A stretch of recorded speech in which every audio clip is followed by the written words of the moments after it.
Good morning. कैसे हो आप सभी? उम्मीद करते हैं सभी आप लोग अच्छे होंगे। आप लोगों को डेली मॉक टेस्ट की क्लासेस मिल रही हैं और जो जो भी चैप्टर वीक है उसका सेपरेटली आपको वीडियोस 12 बजे मिल जाएगा। ठीक है, दोपहर के 12 बजे मिल जाएगा। क्यों? क्योंकि ये मैंने कब सोचा कि मुझे एक लड़के ने जब मैसेज किया कि सर, पर्सनली मैसेज किया था। आप देखते ही हो व्यूवर जितने भी आते हैं हमको उतने में ही खुशी है। उसने पर्सनली मैसेज किया कि सर आप जो सब्जेक्ट मेरा वीक है वो उसे कैसे इम्प्रूव करें, मॉक तो दे रहे हैं। तो हमने बोला कोई दिक्कत नहीं, आप सेपरेटली बता सकते हो कि किस सब्जेक्ट में आप वीक हो। तो मैंने उनसे बोला क्या मैं उसको करा दूंगा और उसी को करा रहा हूँ। एवरेज का पहली क्लास आपको दे दिया हूँ, टाइप वाइज जितने थे उतने में से ही आपको मॉक में भी क्वेश्चन देखने को मिलेंगे। कोई भी बाहर क्वेश्चन नहीं आएगा, जो भी एवरेज के क्वेश्चंस कराया हूँ।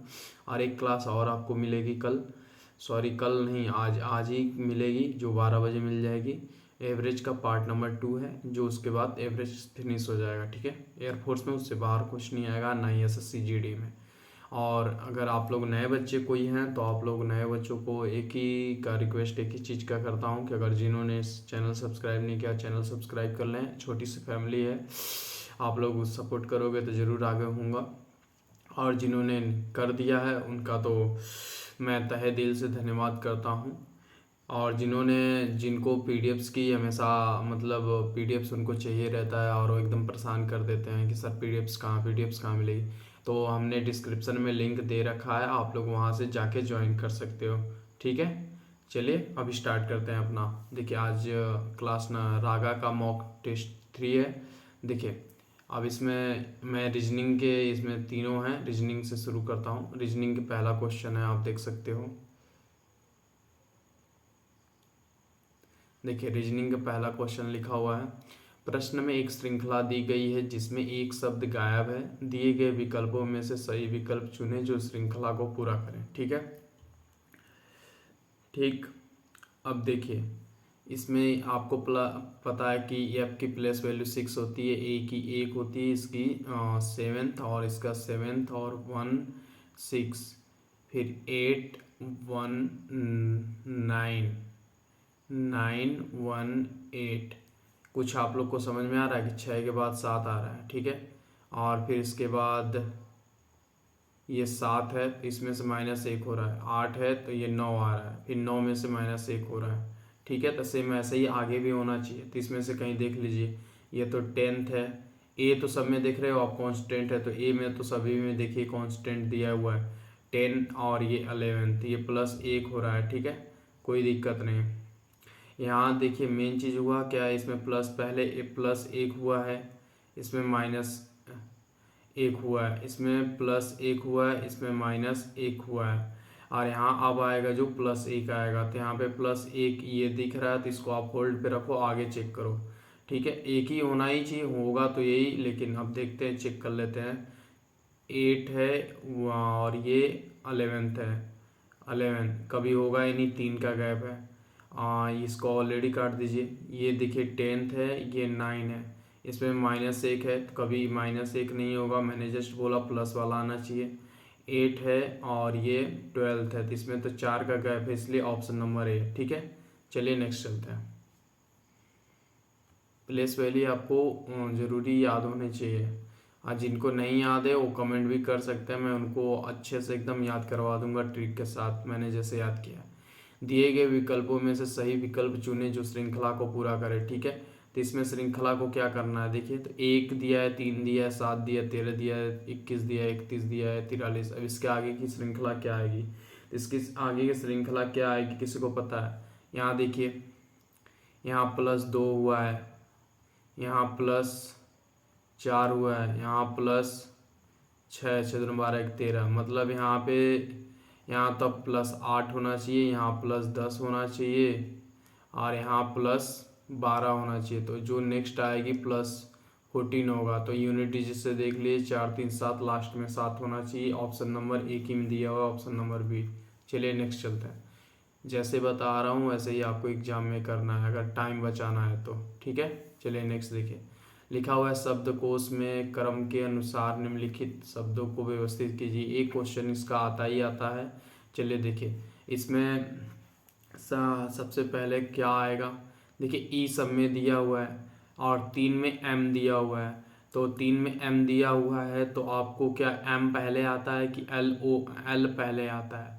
क्या पहले आता है? तो पहले एल आता है ना, क्यू बाद में आता है। तो 4 नंबर तो पहले आएगा ही। 4 नंबर जिसमें है उसको आप प्रेफर करो। पहले 5 को तो ऐसे ही काट दो। ठीक है, अब चलिए 4 तो हमने लिख लिया।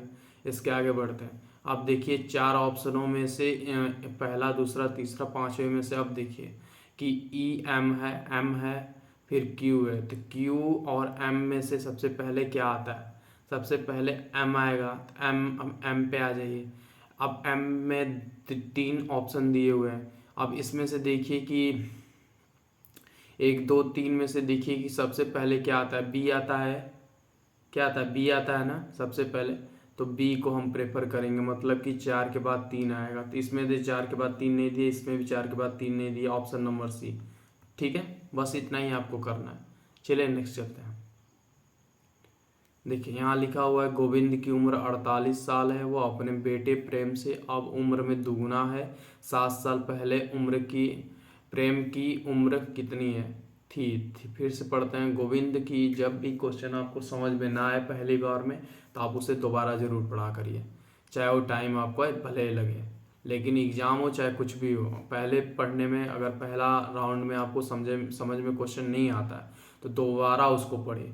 दोबारा पढ़ोगे तो आधा सॉल्यूशन आपके दिमाग में ऑटोमेटिकली हो जाएगा। जो आप सोचोगे ना, वो सोचने से पहले आप दोबारा जब क्वेश्चन पढ़ोगे तो आधा आपको समझ में आ जाएगा और तुरंत आपको जो कैलकुलेशन होती है, जो उसका सॉल्यूशन होता है, आपको डायरेक्ट समझ में आ जाएगा कि हाँ इसका सॉल्यूशन ऐसे करना है। ठीक है, देखिए यहाँ लिखा है गोविंद की उम्र 48 साल है। वह अपने बेटे प्रेम से अब उम्र में दोगुना है। ठीक है, 7 साल पहले प्रेम की उम्र कितनी? तो पहली बात कि गोविंद की उम्र कितनी है? 48 ईयर है। ठीक है, 48 ईयर है। ठीक है, अब फिर बोल रहा है कि प्रेम की उम्र कितना है? 24 ईयर है। ठीक है, 24 ईयर। अब कैसे 24 ईयर है? देखिए यहाँ लिखा हुआ है गोविंद की उम्र 48 साल है। गोविंद की उम्र 48 साल पहले अकॉर्डिंग। फिर दूसरे सेंटेंस में देखिए वह अपने बेटे प्रेम से अब उम्र में दुगना है। वह किस में मैं आपको प्रोनाउन में बताता हूँ कि कभी भी नाउन का रिपीटेशन होता है तो वहाँ पे हम लोग क्या करते हैं?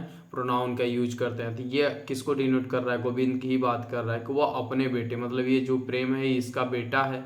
तो बेटे से 24, बेटे की उम्र 24 है, तभी तो पिता की उम्र दुगना होगी 48। ठीक है, अब फिर बोल रहा है कि 7 साल पहले प्रेम की उम्र कितनी थी? 7 साल पहले प्रेम की उम्र, तो -7 कर दीजिए, सिंपल। तो कितना हो जाएगी बताइए? तो 4 3 मतलब 17 साल का हो जाएगा। ठीक है, देखिए ऑप्शन नंबर बी।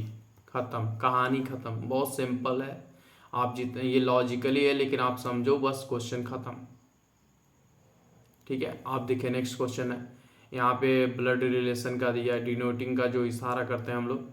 देखिए एक आदमी की ओर इशारा, इसको मैक्सिमम आप लोग अपने पे इमेजिन करके ही किया करिए, बहुत अच्छा होता है और बहुत ही इजी तरीके से हो जाता है। मैं इसको कोई तरीका बताना नहीं चाहता, जो लेंदी होता है उसी को हम आपको ट्रायंगल या लेंथ से बताने की कोशिश करूँगा।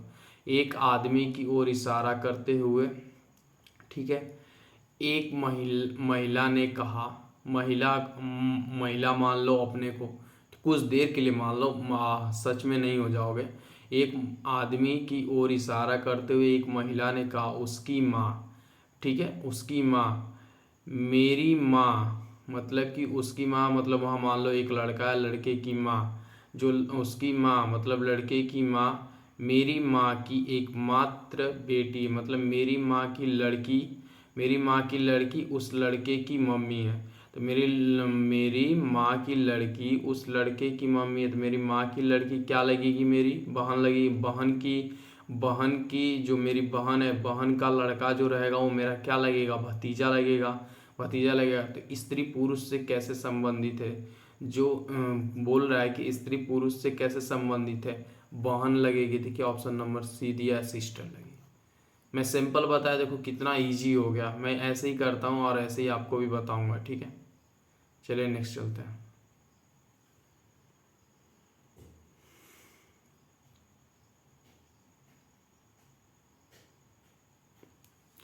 दो मिनट रुक जाइए।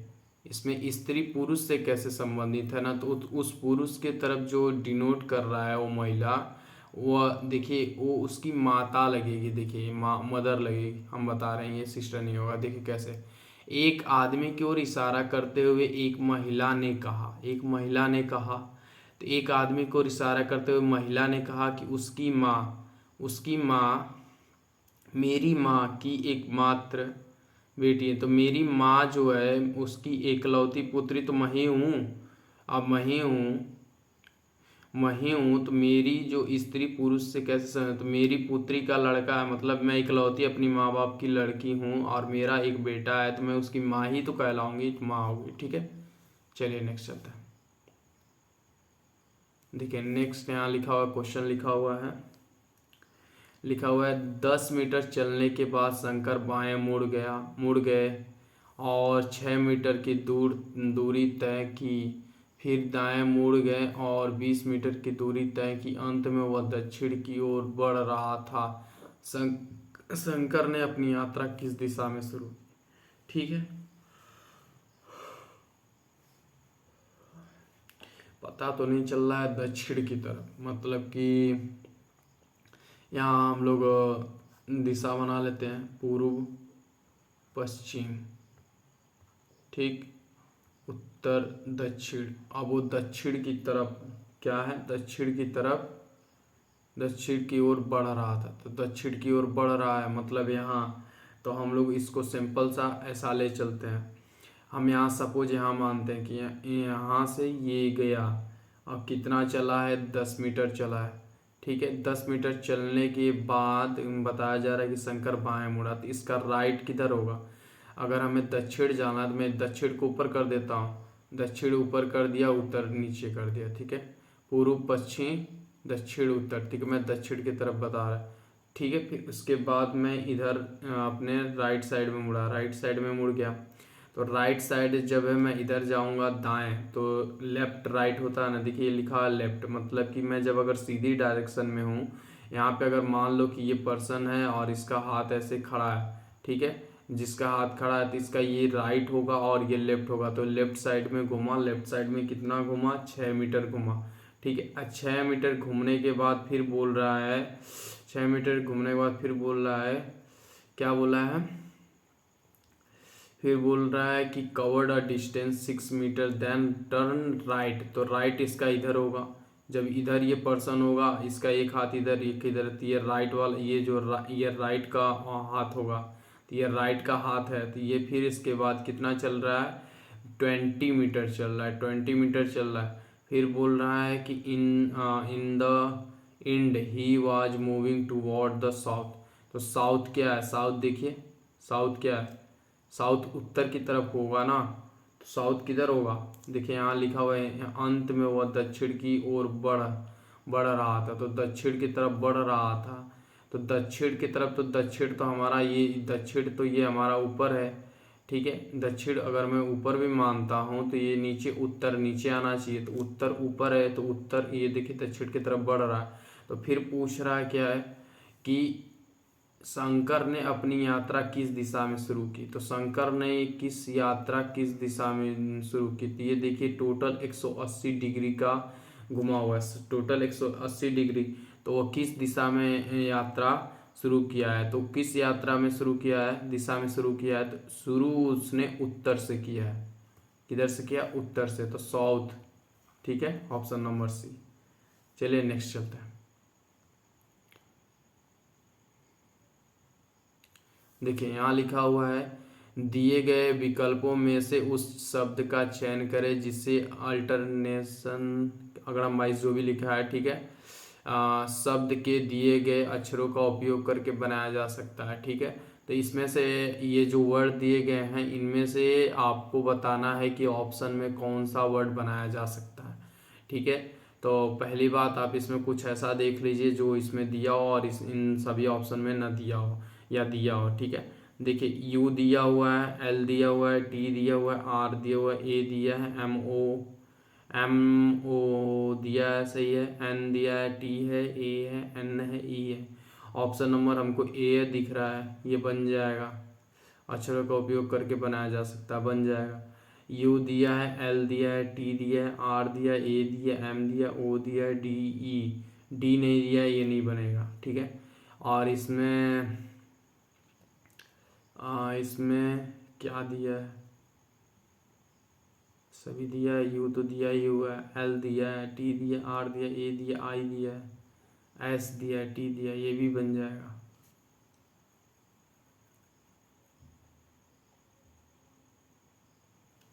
बनाया जा सकता है। यहाँ पे कितने ऑप्शंस मिल रहे हैं, हम कुछ छोड़ रहे हैं क्या? यू दिया है, एल दिया है, टी दिया है, आर दिया है, ए दिया है, आई दिया है, एस दिया है, टी भी दिया है, बन जाएगा। तो यहाँ तो ये तीन, ये भी कट गया, ये भी बनेगा, ये भी दिया हुआ है। फिर आई, इसमें आई नहीं दिया है ना, ये ऑप्शन नंबर ए नहीं बनेगा, ठीक है, ऑप्शन नंबर सी बनेगा। अब देखिए यहाँ ULULATE,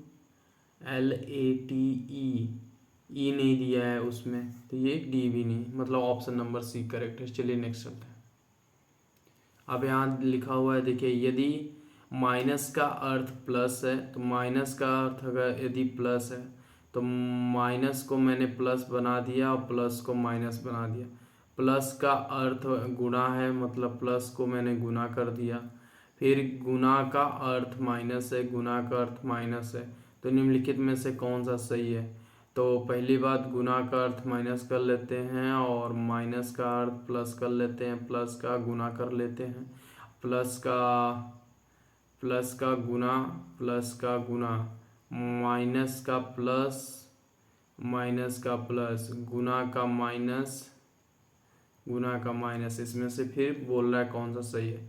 तो पहली बात, इसको हम प्रेफर करेंगे तो 22 × कितना आ जाएगा, 7, मतलब 7 दुना के 14, 140, प्लस 7 दुना के 14 मतलब कि 154, और प्लस का 3 मतलब 157, और माइनस का 9, तो 9 करेंगे तो पहली बात 48 आना चाहिए, तो 7 खत्म, 50 में से 2 गया, 8 आ गया, 50 में से 2 गया 8, मतलब ऑप्शन नंबर 1 करेक्ट है। हम आगे चेक करने की कोई हमें ज़रूरत नहीं है, ठीक है।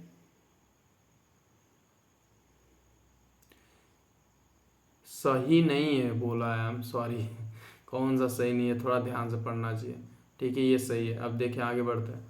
इसमें लिखा हुआ है, फिर इसमें गुणा करते हैं तो 20 दहा में 200, प्लस का 5, 205 माइनस का 33, मतलब हो जाएगा 2, ऑप्शन नंबर बी नहीं सही है, ठीक है। नेक्स्ट चलते हैं। क्योंकि देख लीजिए, पहले गुने को हम लोग बोर्ड मास के अनुसार हम लोग 20 दुना के 40 करेंगे, 20 दहा में 200 होगा, और 200 में प्लस 5 करेंगे तो 205 हो जाएगा, और 205 माइनस का 33 करेंगे तो 5 में से 3 जाएगा, तो लास्ट में 2 आना चाहिए, तो ये वाला ऑप्शन नहीं आ रहा है, तो इसलिए ऑप्शन नंबर यही गलत है, तो इसी को प्रेफर करेंगे। लेकिन अब आगे भी देख लेते हैं, क्या पता। 7 दुना के 14, 140, मतलब 7 7 और 56, मतलब कि हो जाएगा 196, 196, फिर उसके बाद प्लस 3 मतलब 199, और and minus 52 is equal to कितना हो जाएगा, 9 में से 2 गया 7, मतलब ये ऑप्शन नंबर सी भी सही है। चलिए आगे देख लेते हैं, डी वाला क्या है। 96 के 54 प्लस का 44 मतलब कि 8 एंड 9 98, माइनस का 11 मतलब 8 में से 1 गया 7, मतलब ऑप्शन नंबर डी भी सही है, मतलब ऑप्शन नंबर बी। देखिए मैंने पहले ही बोला ना कि यही गलत था। चलिए नेक्स्ट चलते हैं। देखिए, लुप्त संख्या ज्ञात करिए। इसमें क्या है, कैसे करना है, आप पहले के अकॉर्डिंग पहला में जो मिल जाएगा वैसे दूसरा बनना है, तो तीसरा सेम वही अकॉर्डिंग बनेगा। तो पहला हम लोग इसमें देख लेते हैं,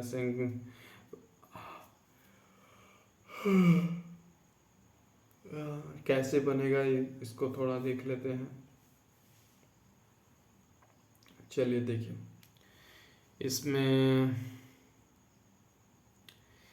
अगर 11 5 16 करता हूँ तो 4 3 7 नहीं, 11 5 16, अच्छा ठीक है, इसको दोनों को ऐड कर लेते हैं। इन दोनों को ऐड करिए तो ये 16 हो गया, प्लस 3 4 7 4 मतलब 4 3 7, ठीक है।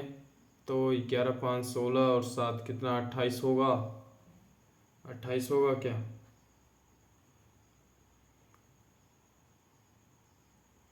नहीं होगा। चलिए अब नेक्स्ट चलते हैं। नेक्स्ट नेक्स्ट तरीका देखते हैं। 11 प्लस 5 मतलब हो गया 16, फिर 4 गुना के 3 करते हैं तो 12, और 12 प्लस 16 करते हैं ऐड तो क्या हो जाए, 28 हो रहा है, ठीक है। अब देखते हैं 22 और 20, 22 प्लस 20 हो जाएगा हमारा 42।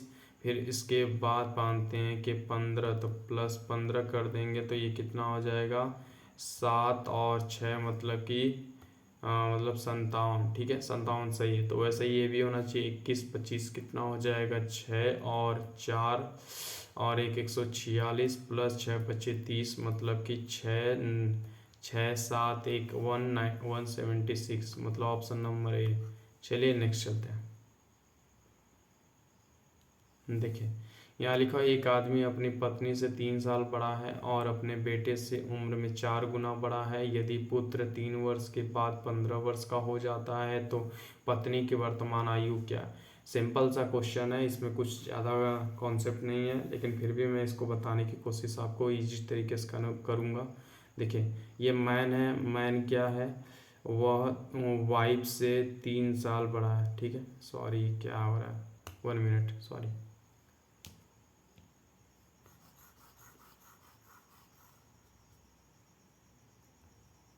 देखिए लिखा हुआ ये मैन है, मैन कितना बड़ा है, वाइफ से प्लस 3 साल बड़ा है, ठीक है। तो वाइफ से 3 साल बड़ा है। फिर लिखा हुआ है कि और अपने बेटे से उम्र में 4 साल बड़ा है। तो ये मैन जो है वो 4 टाइम या सन से गुना बड़ा है, ठीक है। फिर इसके बाद क्या है, देखिए यहाँ पे एक सेपरेटली बताता हूँ।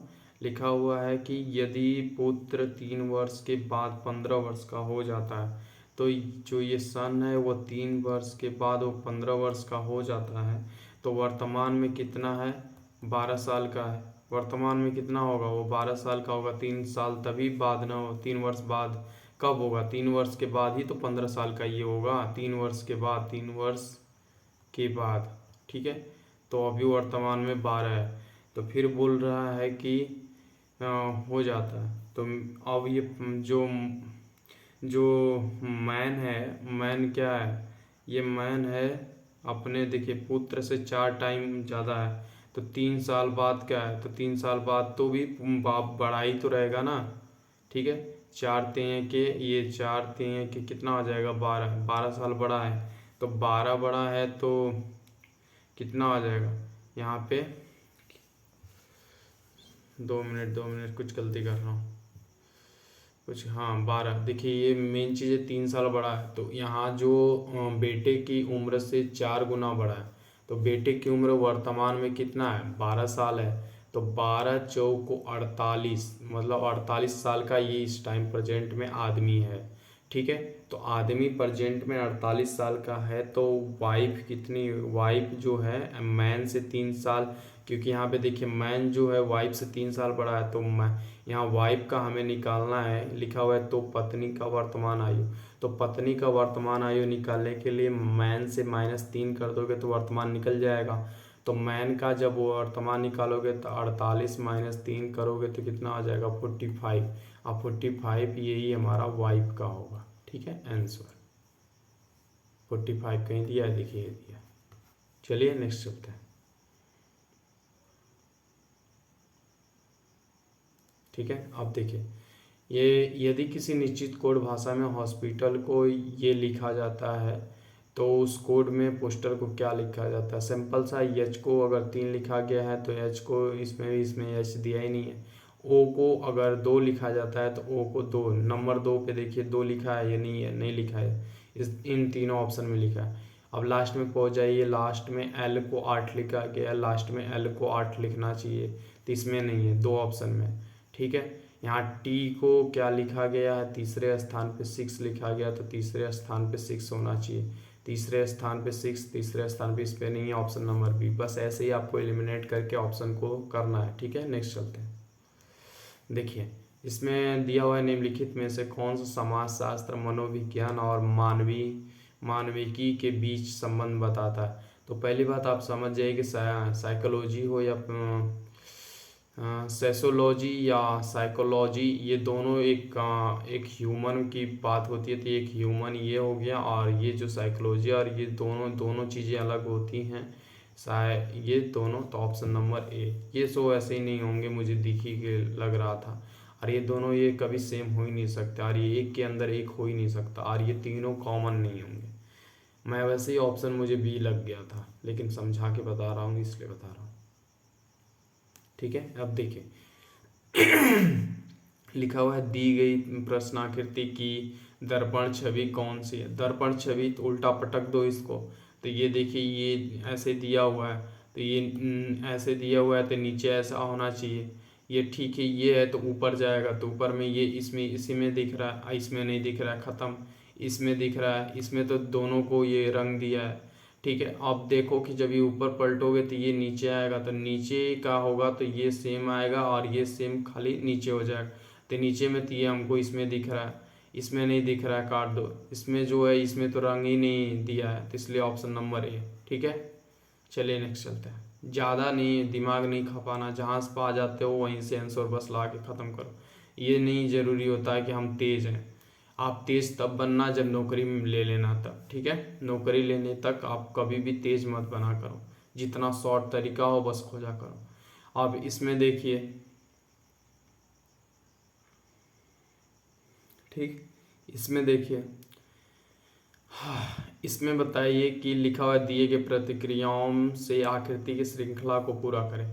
तो ठीक है, यहाँ ऐसा है, फिर इसके बाद सेम हो गया, ठीक, इसी को फिर उल्टा कर दिया गया है, ऊपर से ये लाया गया, मतलब इसी को आप अगर इसको आप ठीक इसको पकड़ के अगर ऐसे इसको ऐसे कर दिया जाए तो ये हो जाएगा कि नहीं, ऐसा कर दोगे तो ये बस बात ये है कि ये तो सेम ही रहा, और ये जो है इसके बाद ये जो है ये दूसरे नंबर, ये जो लास्ट का चौथा नंबर है वो दूसरे पे आ गया, और जो ये तीसरा नंबर था वो तीसरे पे आ गया, किस पे आ गया, मतलब तीसरे पे आ गया। तो आप सिंपल सा चाहो तो सेम वही करना है आपको।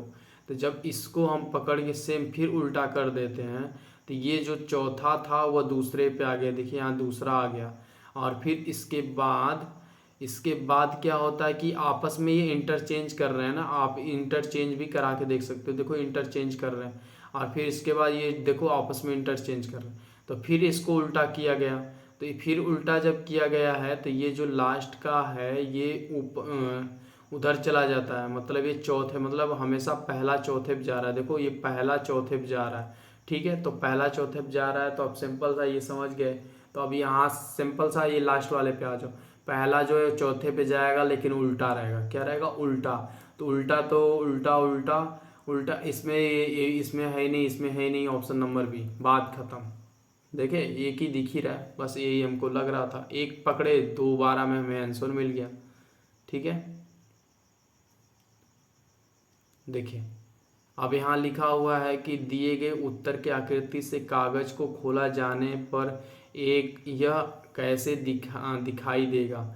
ठीक है, तो कागज को पहले ऐसे मोड़ा गया, फिर ऐसे मोड़ा गया, फिर इसके बाद इसको और मोड़ा गया, तो इसको जब काटा जाएगा तो इसको यहाँ थोड़ा सा बनेगा, तो यहाँ पे ऑप्शन नंबर बी होगा, इसके अलावा और कोई नहीं बनेगा। ये तो 4 ही दे रहा है क्योंकि ये ऑलरेडी कोने पे काट रहा है, तो करीबन ये 4 नहीं, ये सेम ऐसी ही डायरेक्शन में बनेगा, ऐसा कभी बनेगा ही नहीं, ऑप्शन नंबर बी के अलावा कोई नहीं ऑप्शन इसमें होगा। ठीक है, लॉजिकली सोच सकते हो कि 4 तो बनेगा ही नहीं बनेगा, क्योंकि इसको बरोबर हिस्से में देखो मोड़ा, यहाँ बरोबर हिस्से में मोड़ा गया आधे हाथ पे, यहाँ लेकिन बरोबर हिस्से में नहीं मोड़ा गया, जब बरोबर हिस्से में नहीं मोड़ा गया तो 4 तो कभी बनेंगे ही नहीं, बस लॉजिकली दिमाग थोड़ा यूज कर लिया करो। ठीक है, ठीक है,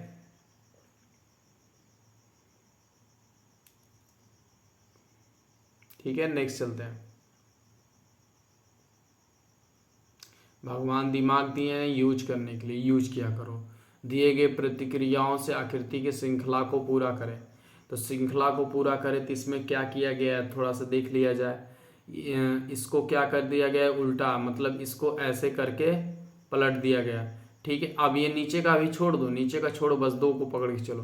फिर आप देखो कि ये जो था, ये जब ये कांस्टेंट था तो इसको पलटा गया, इसको पलटा गया। अब ये कांस्टेंट है तो ऊपर वाले को पलटा गया। ठीक है, और जब ऊपर का कांस्टेंट है तो ये नीचे वाले को पलटा गया। ठीक है, जब नीचे वाला कांस्टेंट है तो ऊपर वाले को पलटा गया। तब ऊपर वाला कांस्टेंट होगा और नीचे वाला पलटा जाएगा। ठीक है, तो ये नीचे वाला अब ऐसा होगा, ऐसा होगा। ठीक है, तो ऐसा देखें किस ऑप्शन में दिया, इसमें नहीं दिया, काट दीजिए, खत्म। पहले काट दो, बेमुरुवत काटो। और देखो कि फिर इसके बाद ये कांस्टेंट ऐसा होना चाहिए, कांस्टेंट ऐसा होगा। ठीक है, कांस्टेंट ऐसा होगा, तो ऐसा तो इसमें दिया है, ये जो है कांस्टेंट ऐसा होना चाहिए। तो कांस्टेंट ऐसा होना चाहिए, तो ऑप्शन ये तो देख रहे हो, ये तो उल्टा ही हो गया। और ये इसमें दिखा रहा है, और इसमें तो ये तीन जो है ये दो ऑप्शन दिखा रहे हैं, दो ऑप्शन दिखा रहे हैं। ठीक है, अभी इसमें दो में कांस्टेंट था तो दो में इधर कांस्टेंट था, तो इसमें भी तो ये दूसरे वाले में कांस्टेंट होगा।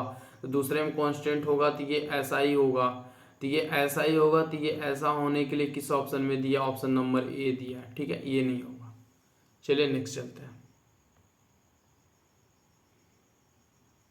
यहाँ लिखा हुआ है सबसे कम संख्या जिसको 6, 9, 12, 15, 18 से विभाजित करने पर प्रत्येक मामलों में शेष। बहुत ही इजी क्वेश्चन है, मुझे इसका सिंपल सा बताने में कोई जल्दीबाजी नहीं है। देखिए इसमें है, इसका आप लोग बस एलसीएम ले लो। एलसीएम कितना होगा, 6 से कटना चाहिए, मतलब 18 है, 6 से कटेगा, 9 से कटेगा, 12 से मतलब कि, तो 12 से काटने के लिए 12 कम 12, 6 बचेगा, तो एक जीरो मतलब 180। तो 9 से भी कट जाएगा, 9 दूना 18, 76 के 18 एंड 15 कम 15, यहाँ 3 बचेगा, जीरो मतलब 15 दूना के 30 भी कट जाएगा, 18 कम 18 मतलब 130। इसका इन सभी का एलसीएम क्या है, 180 है। ठीक है, और भी इसमें मैं ध्यान से आपको पढ़ के बता देता हूँ कि विभाजित करने पर प्रत्येक मामलों में शेष भाग 2 बचे। तो इसमें 180 प्लस 2 कर दो, कितना हो जाएगा, 182। जब इनसे आप भाग दोगे ना, इन सभी वर्डों से, तो 2 आपको शेष मिल जाएगा। तो ऑप्शन में देखो 182 दिया, बात खत्म। आप चाहो तो ऑप्शन से भी मैं बता देता, लेकिन कोई ज़रूरी नहीं है, ईजी था। ठीक है, आप देखिए 8 दर्जन पेंसिल बेच कर, ये प्रॉफिट लॉस का क्वेश्चन है, ऐसे टाइप के क्वेश्चन आते हैं। 8 दर्जन पेंसिल बेचकर एक दुकानदार 1 दर्जन पेंसिलों की बिक्री मूल्य प्राप्त करता है। क्या है फायदा, मतलब क्या फायदा होता है। ठीक है, मतलब बिक्री लाभ है, आप यहाँ लिख सकते हो लाभ यहाँ। ठीक है, लाभ प्राप्त करता है, तो भाई सही बात है। तो आप 8 डजन जो होता है, आप 8 dozen is equal to 8 SP बोल सकते हो। 8 dozen is equal to 8 SP बोल सकते हो। 8 सीपी हो सकता है कि नहीं। ठीक है, 8 सीपी मतलब आप सिंपल भाषा में क्या बोलते हो कि 8 dozen is equal to 8 SP, आप ऐसे बोल सकते हो। ठीक है, जैसे हमें 1 ESP is equal to profit होता है ना, तो प्रॉफिट हमारा क्या होता है, प्रॉफिट कैसे होता है, प्रॉफिट इज इक्वल टू होता है ASP माइनस CP, यही होता है ना, ASP माइनस CP, प्रॉफिट यही होता है ना, ASP माइनस CP। तो हम इसको कैसे करेंगे, ASP माइनस CP।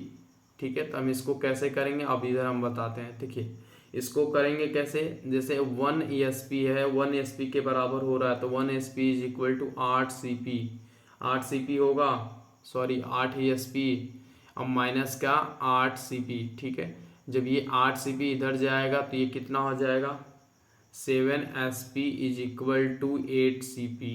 ठीक है, और जब CP अपॉन के ESP होगा तो इज इक्वल टू 7 अपॉन के 8, तो यहाँ पे +1 का फायदा हो रहा है, तो 1/7 मतलब कि 14, इसका फ्रैक्शन वैल्यू क्या होता है, 14 सही 2/7%। देखिए ऑप्शन खत्म।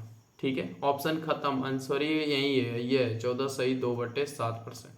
चाहे तो आप 1/7 को ऐसे आप भाग दे सकते हो, और जो भाग दे लेगा भाई वही आंसर यही आएगा। ठीक है, नेक्स्ट चलता हूँ। देखिए 50 संख्याओं का औसत 38 है यदि दो, एवरेज का क्वेश्चन है। 50 संख्याओं का औसत 38 है यदि दो संख्याएं 45 और 55 को छोड़कर दिया जाता है तो शेष संख्या का औसत है। आपको टोटल पता है 50 गुना के 38। मैंने ये ऑलरेडी एवरेज के क्वेश्चन पार्ट नंबर फर्स्ट में ऑलरेडी लग रहा है क्वेश्चन करा दिया हूँ, देख लेना आप लोग। इसका टोटल पन्नवा के पन्नवाड़े 40 को 0 4 हासिल, पानते हैं 15, 15 4 19 और एक 0 मतलब 1900 आएगा। ठीक है, अब बोल रहा है कि एक और 45 और 55 को हटा दिया जाता है, तो 45 और 55 को हटा दिया जाता है मतलब 45 55 कितना हो जाएगा 100, तो -100 कर दोगे तो कितना हो जाएगा 1800। और टोटल निकालने के लिए दो ऑलरेडी 50 था, उसमें से आपने दो संख्या निकाल दी तो बची कितनी 48। कितनी बची 48, तो 48 से भाग दोगे तो ये आंसर कितना आएगा लगभग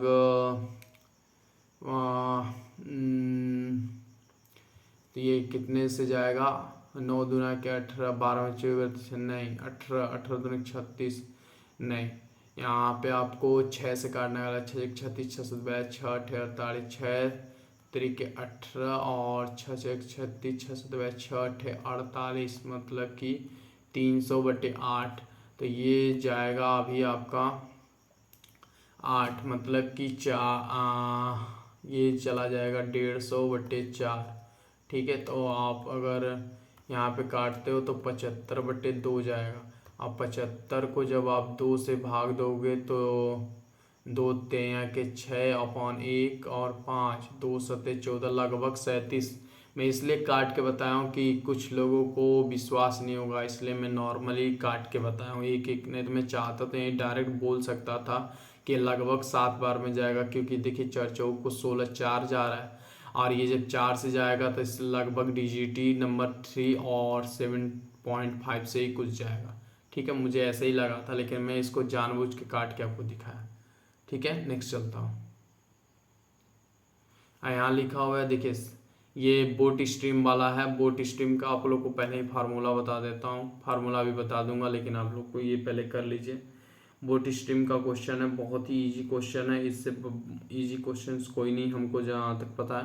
देखिए यहाँ लिखा हुआ है शांत जल में एक व्यक्ति 4 किमी हावर की दर से पानी में तैर सकता है, लेकिन धारा की गति 2 किमी हावर है, तो 10 किमी अनुप्राह मतलब होता है अपोजिट के डायरेक्शन में चलना। ठीक है, तैरने के लिए लगा समय क्या होता है, अपोजिट निकालने के लिए आपको सिंपल सा भी सब बता देता हूँ क्या होता है। देखिए इसका सिंपल सा है, लिखा हुआ है कि स्पीड है बोट का, स्पीड बोट कितनी है, स्पीड बोट कितनी है 4 किमी हावर।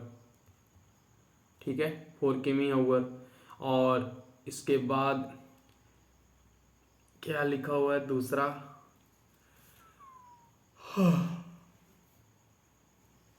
धारा की गति स्पीड। अब स्पीड वो तो बोट की स्पीड है, अब धारा की जो गति है वो कैसी है 2 किमी हावर, 2 किमी हावर। ठीक है, अब दो मेन चीज है फार्मूला। देखिए फार्मूला मैंने आपको क्या बताया था निकालने का, इसका होता है अप स्ट्रीम मतलब स्पीड अप स्ट्रीम क्या होती है हमारा सब बोट मतलब स्पीड बोट माइनस का शांत जल की स्पीड। ठीक है, तो शांत जल की स्पीड है ये, शांत जल की स्पीड, तो 4 माइनस का 2 इज इक्वल टू कितना होगा 2। ठीक है, 2 किमी हावर, 2 किमी हावर होगा ना। हमने शांत इस बोट की स्पीड में से शांत स्पीड जल का निकालेंगे, जब शांत जल की स्पीड का, तो हमें इतना निकला 2 निकला है ना। ये देखिए 4 इसका था 2 इसका था। ठीक है, अब देखिए अब मेन चीज है क्या, अब करना क्या है हमें, अब हमें बोला है कि अनुप्राह तैरने के लिए लगा समय मतलब कि टाइम निकालना है। तो टाइम निकालने के लिए हम क्या करेंगे, टाइम ऑफ स्ट्रीम निकालने के लिए क्या करेंगे, टाइम ऑफ स्ट्रीम मतलब होता है डिस्टेंस अपॉन के स्पीड, यही होता है ना। तो हम लोग अब क्या करेंगे, सिंपल सा डिवाइड करेंगे तो 10 कितना है, 10 किलोमीटर, 10/2 मतलब कि होता है 5 किमी ओवर। तो 5 किमी ओवर कितना दिया, 5 घंटे लगेंगे, बात खत्म। चलिए नेक्स्ट चलते हैं। चलिए देखिए यहाँ लिखा हुआ है प्रॉफिट लॉस का, नहीं डिस्काउंट का क्वेश्चन है। देखिए 500 रुपये पर 40% का डिस्काउंट और समान राशि पर 36% और 4% का दो क्रमिक डिस्काउंट के बीच का अंतर है। तो 2 मिनट, ये 500 है, 500 पे ही 40% का डिस्काउंट दिया जा रहा है, तो कितना हो जाएगा, 5 को 20 मतलब कि 200 का डिस्काउंट। फिर इसके बाद क्या बोल रहा है, 200 का डिस्काउंट दे दिया, फिर उसके बाद कितना बचा, 300, 300 पे समान राशि बोला है, तो फिर 500 पे 36% का डिस्काउंट मतलब कि कितना जाएगा, 3×5 = 15 मतलब कि 150, 6×5 = 30 मतलब कि 180 का डिस्काउंट फिर दे रहा है। कितना दे रहा है, 180 का डिस्काउंट दे रहा है ना।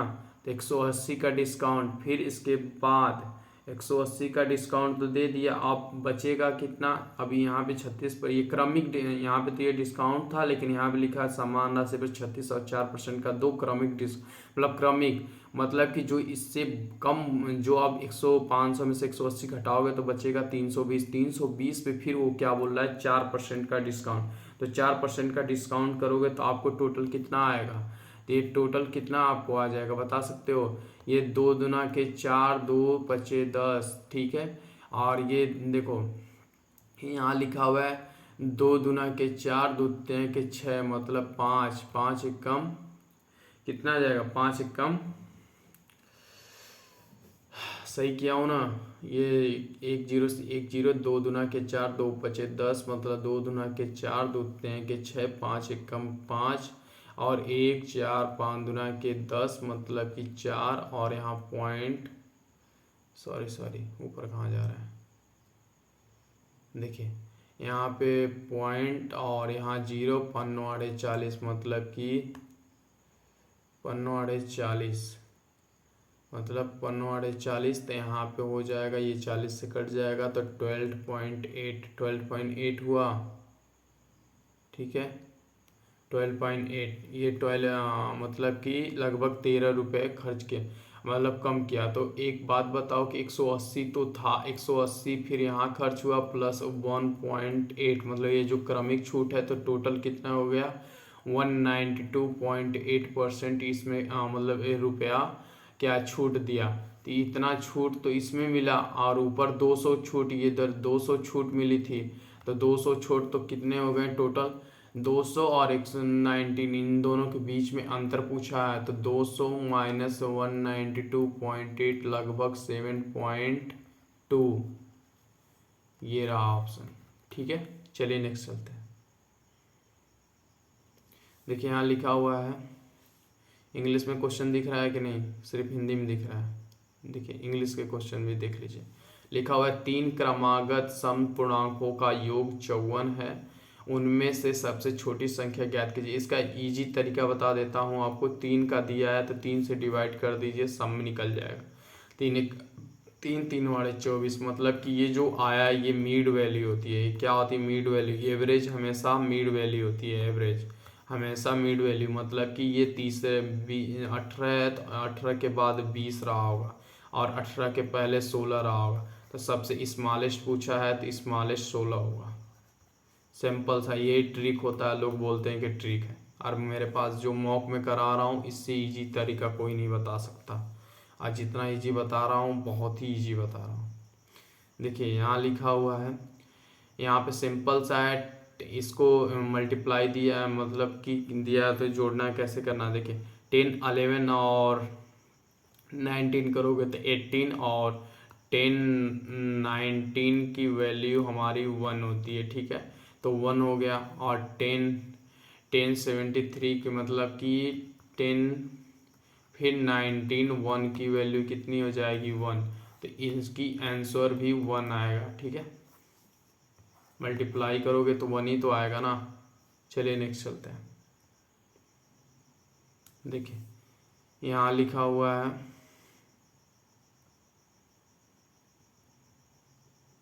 देखिए यहाँ लिखा हुआ है, और 75% मामलों में सत्य, ए जो है 75% मामलों में सत्य बोलता है, तो 25% में झूठ बोलता होगा।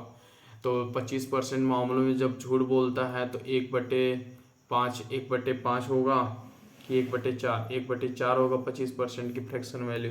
तो गुना, फिर इसके बाद 75% का कितना, 75% का कैसे हो जाएगा,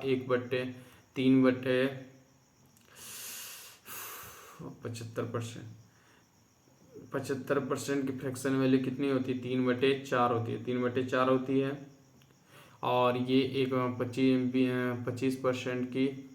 25% का 1/5, ठीक है, क्योंकि 25% मतलब 25/100 आप करोगे तो 25 से कम 25, 25 को 100, तो 1/4 होनी चाहिए। 1/4 होगा, 4 होगा कि 1/5, आप बताओ। ठीक है,